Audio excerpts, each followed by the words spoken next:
Hey guys, and welcome to our Burleigh Beach Shack. We've handed the project over now. It's looking fabulous. I want to show you through some of the details in the kitchen.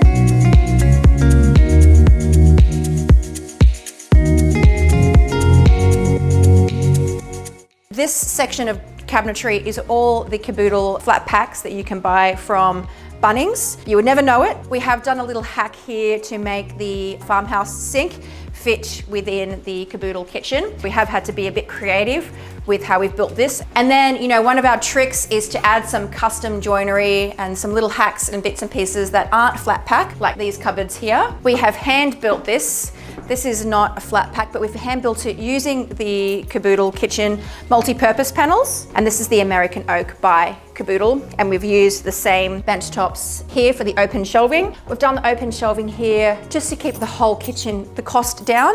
And also it is a beach house, so we think that suits perfectly. The blue on the island are custom colors that we created. We used the color reader device by Boardmans to make these custom colors. We just had some tiles and some jewelry and other bits and pieces that we were inspired by. We were able to color match using the color reader and then create our own colors. So that's a little summary of our Kaboodle flat pack kitchen. Thanks for watching.